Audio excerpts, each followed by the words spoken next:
Hello everyone, and in today's video we will be covering the topic factors influencing industrial locations of your class 12 geography chapter 5 secondary activities। तो इस topic में क्या है कि हम देखेंगे कि इंडस्ट्रीज़ कहाँ कहाँ पे लोकेटेड है ना, तो उसके पीछे क्या फैक्टर्स हैं वो हम देखेंगे। क्योंकि हमने ये भी समझा था एक टॉपिक में uneven geographic distribution which comes under characteristics of modern large scale manufacturing, जहाँ पर हमने देखा कि जो इंडस्ट्रीज़ है वो वर्ल्ड में सिर्फ कुछ ही जगह पे फ्लरिश हुई है which cover less than 10% of the world's land area. तो क्या क्या वो फैक्टर्स हैं जो इंडस्ट्रीज़ की लोकेशन को इन्फ्लुएंस कर रहे हैं। सो आपकी बुक में 7 फैक्टर्स हैं जो हमें ध्यान में रखते हुए चलना है। So these are those factors. पहला access to market, second access to raw material, third is access to labour supply, fourth is access to sources of energy, fifth is access to transportation and communication, sixth is government policy and seventh is access to agglomeration economies या links between industries. तो ये पूरा आपको ध्यान में लेते हुए चलना है। अब हम हर एक पॉइंट को अच्छे से डिटेल में डिस्कस करते हैं। तो सबसे पहला जो पॉइंट है वो है आपका एक्सेस टू मार्केट।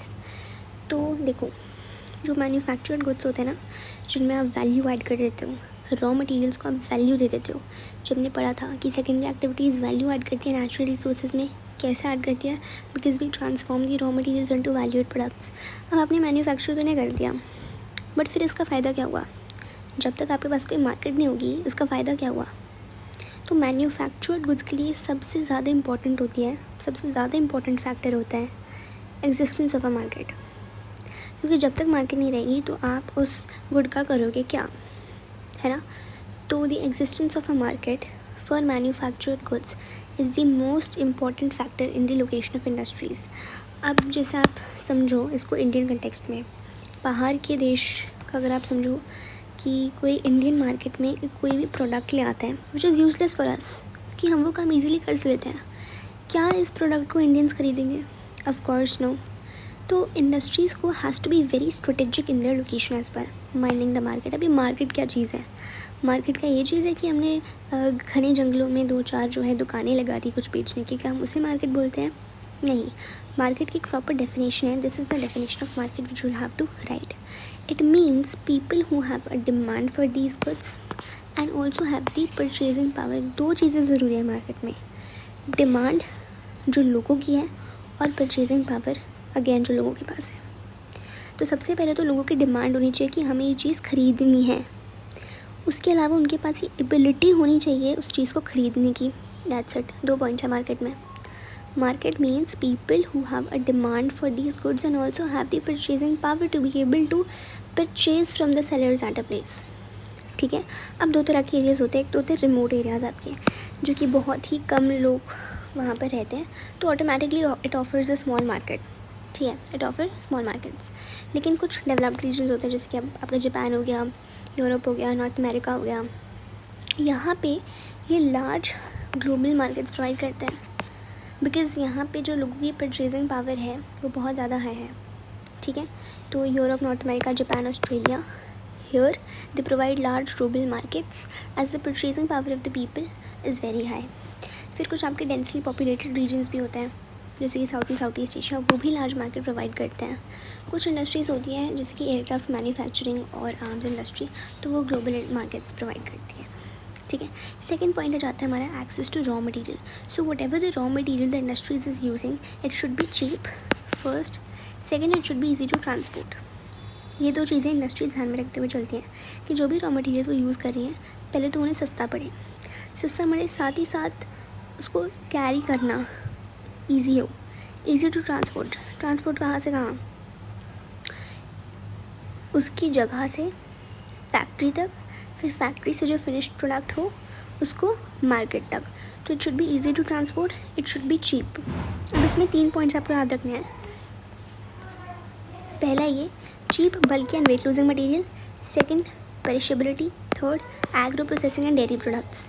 तो कुछ रॉ मटेरियल्स जो होते हैं ना वो चीप होते हैं, जो बल्कि होते हैं, जो वेट लूजिंग होते हैं, जैसे कि ओर हो गया, जैसे कि आपका स्टील, शुगर, सीमेंट। यहाँ पे the industries have to be located close to the sources of the raw material. Again that goes for perishability, क्योंकि perishability is again a very vital factor for the industry to be located close to the source of raw material. फिर जो आपकी agro processing और dairy products, दूध, अब दूध तो जल्दी ख़राब हो जाता है ना, उसको लंबे टाइम तक स्टोर रखोगे वो ख़राब हो जाएगा, तो उसको ट्रांसपोर्ट ईजीली करना इम्पॉर्टेंट है।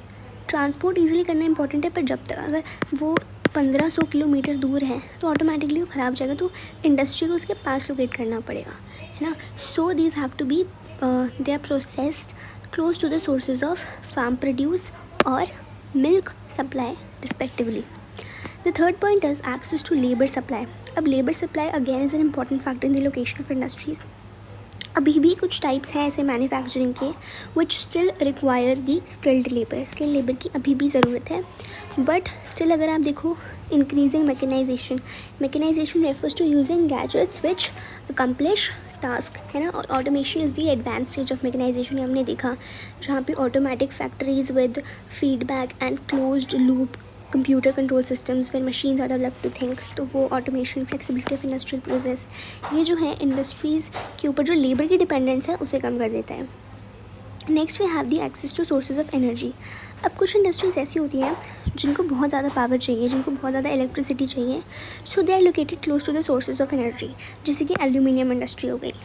पहले के ज़माने में, पहले की अगर हम बात करें तो coal was the main source of energy, but अब hydro electricity and petroleum are also the important sources of energy for many industries. Then is your access to transportation and communication facilities. तो speedy और efficient transport facilities बहुत important है to carry the raw material to factory and the finished goods to the markets. This is essential for the development of the industry. जो cost होती है transport की, it plays important role in the location of industrial. और जो communication है ही, that is तो again an important factor to be located for the industries, ताकि जो आपका एक्सचेंज और मैनेजमेंट है किस चीज़ का, इंफॉर्मेशन का, वो इजीली हो पाए। तो कम्युनिकेशन तो भाई इंपॉर्टेंट रोल प्ले करता ही करता है। Next point is your government policy. अब गवर्नमेंट जो होती है किसी भी कंट्री की, वो कुछ एक रीजनल पॉलिसी अडॉप्ट करती है, रीजनल पॉलिसीज़ को अडॉप्ट करती है। इस रीजनल पॉलिसीज़ के हिसाब से government wants to develop certain areas, ताकि वो एक बैलेंस्ड इकोनॉमिक डेवलपमेंट क्या कर पाए, बैलेंस्ड इकोनॉमिक डेवलपमेंट। तो इस चीज़ को ध्यान में रखते हुए ही चलना पड़ता है इंडस्ट्रीज़ को। So government adopts regional policies to promote balanced economic development and hence set up industries in particular areas. Seventh point हमने देखा एक्सेस टू एग्लोमरेशन इकोनॉमीज़ या फिर लिंक्स बिटवीन इकोनॉमीज़। तो क्या होता है कि कुछ इंडस्ट्रीज़ होती हैं जो बेनिफिट करती है nearness to certain industries, certain जैसे कि जो लीडर इंडस्ट्रीज़ हो गई या फिर जो उनके साथ की बाकी की इंडस्ट्रीज़ हो गई, तो इसी बेनिफिट को हम क्या बोलते हैं, एग्लोमरेशन बोलते हैं। क्या बोलते हैं, एग्लोमरेशन। लाइक फॉर एग्जांपल अगर हम बात करते हैं, आयरन की एक मशीन है जो उसको स्टील में कन्वर्ट कर रहा है, ठीक है। तो इस मशीन के पास एक दूसरी फैक्ट्री कन्वर्ट होगी जो स्टील से मशीन्स बना रहा होगा। अब इस फैक्ट्री के पास एक और फैक्ट्री प्रेजेंट होगी जो इन्हीं मशीन से कोई भी फूड आइटम या कुछ भी बना रहा होगा। तो जब ये इकट्ठे एक जगह प्रेजेंट होते हैं ना, उसको हम एग्लोमरेशन बोलते हैं। इनका इकट्ठा एक जगह होने से उनको बेनिफिट करता है, इस बेनिफिट को एग्लोमरेशन बोलते हैं। Clear, these are all the factors which operate together to determine the industrial location.